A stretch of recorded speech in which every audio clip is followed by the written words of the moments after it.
Irmãos queridos, o cristianismo pressupõe a razão. Deus respeita os seres humanos, feitos à sua imagem e semelhança, chamados por Deus para, entre outras coisas, o amarem com seu entendimento, apresentarem para os seus amigos não cristãos as razões da sua esperança.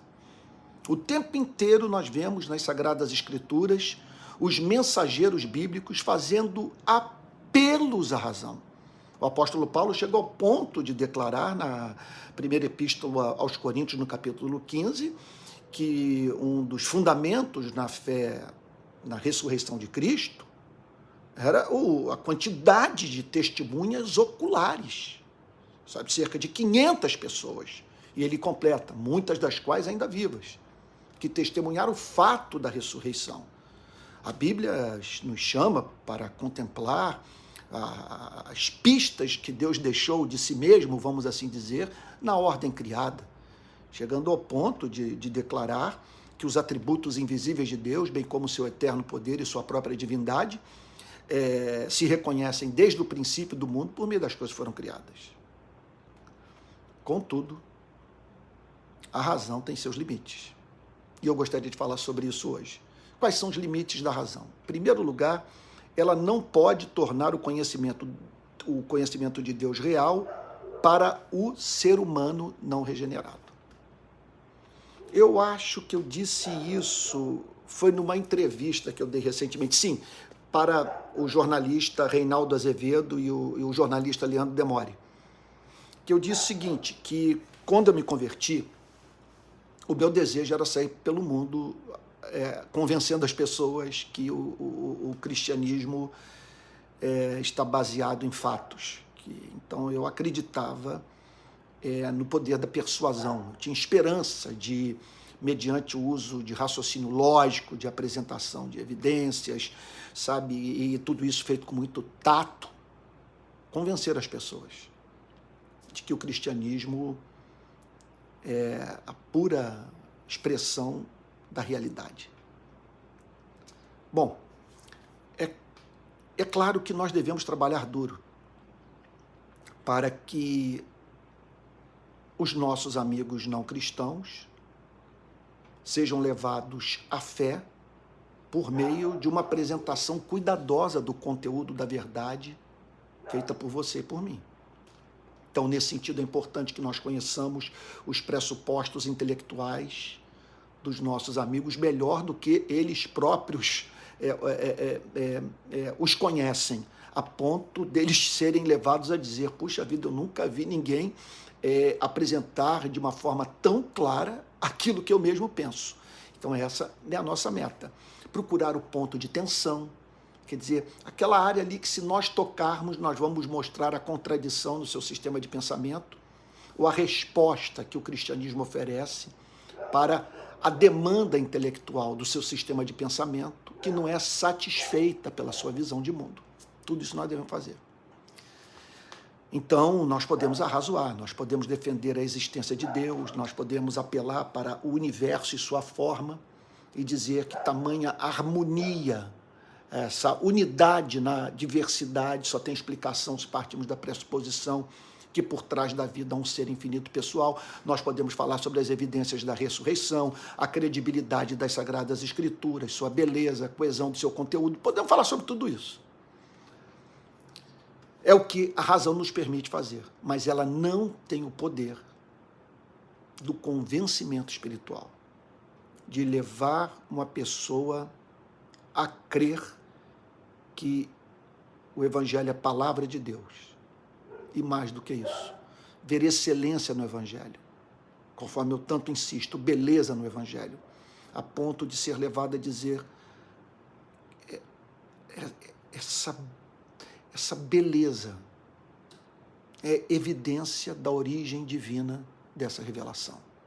Então, a razão, ela não pode tornar o conhecimento de Deus real para o homem não regenerado. É necessário que ele passe pela experiência do novo nascimento, a fim de que o Evangelho faça sentido para ele.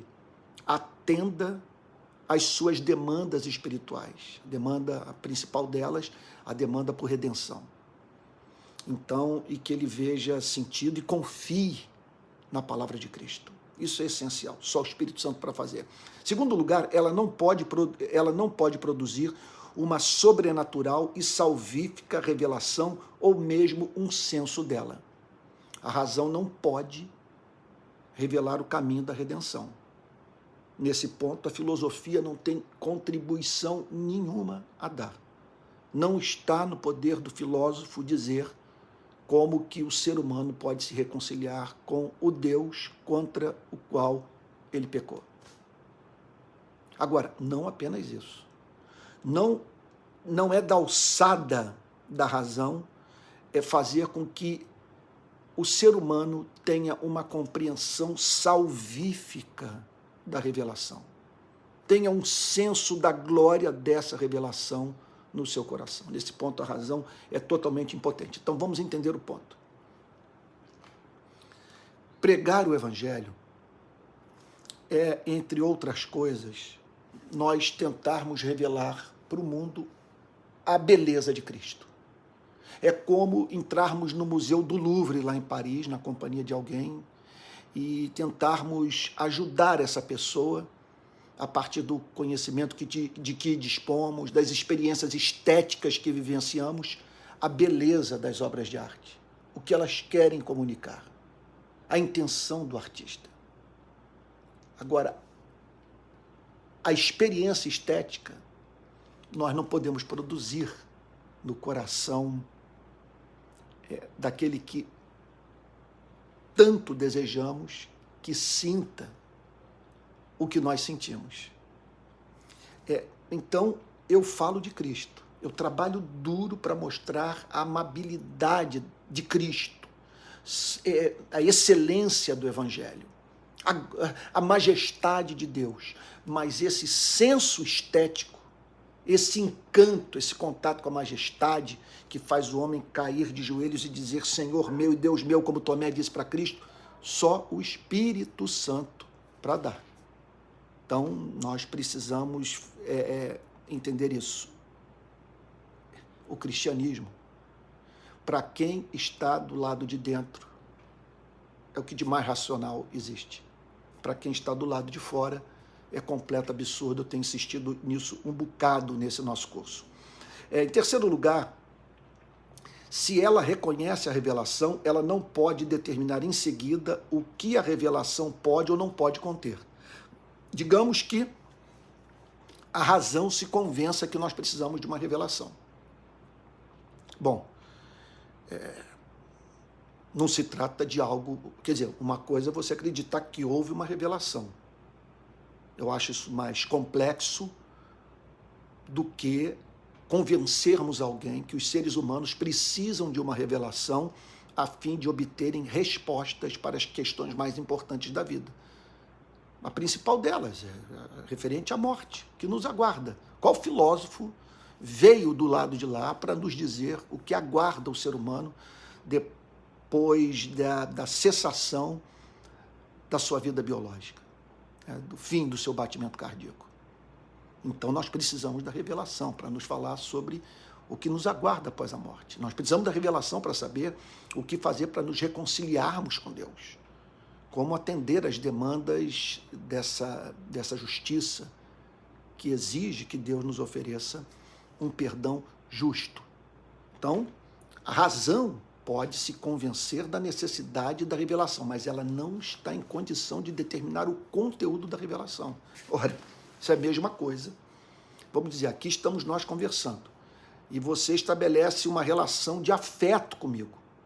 Sabe? Aliás, eu pressuponho isso, você está fazendo esse curso em razão do carinho que tem por mim. Agora, digamos que, por meio desse contato, você desenvolva um interesse para nós aprofundarmos a nossa amizade, o que para mim seria uma honra.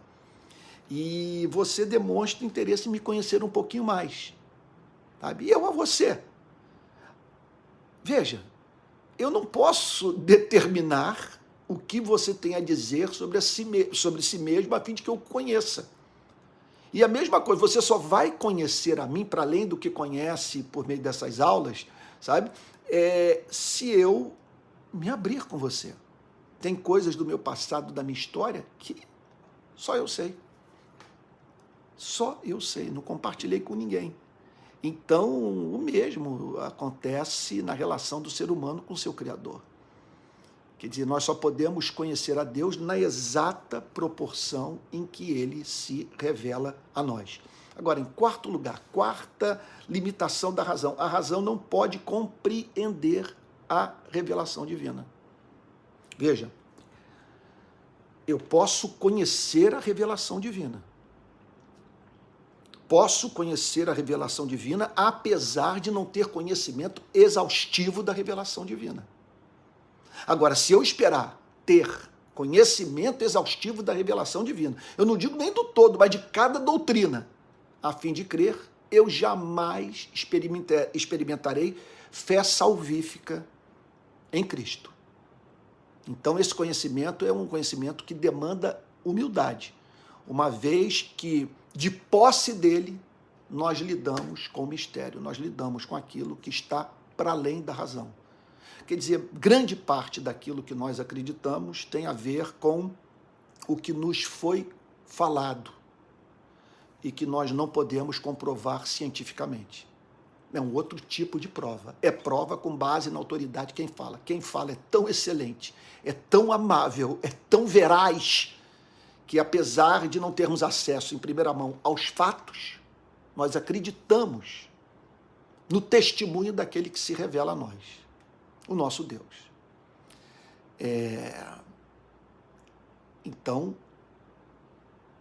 essa revelação me assegura de que eu estou de posse da verdade. Agora, uma verdade que me perturba, pois ela me remete para uma espécie de conhecimento que me faz fazer perguntas para as quais, pelo menos hoje, não há resposta, né? Então, eu gostaria de citar aqui Bavinck, né, um teólogo muito importante da tradição reformada.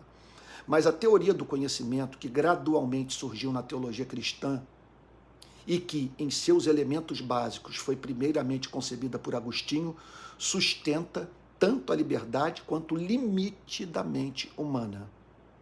A liberdade de voar para o mundo ideal, veja, o limite de que, ao voar para o alto, sabe, o limite que, olha, a liberdade de voar para o mundo ideal, o limite de que, ao voar para o alto, não perca o contato com o mundo da realidade. Então, olha só, ao voar para o mundo ideal, para o mundo das ideias, para o mundo dos conceitos, quer dizer, eu tenho que conhecer esse limite, sabe? Que ao voar para o alto, eu não perca o contato com o mundo da realidade.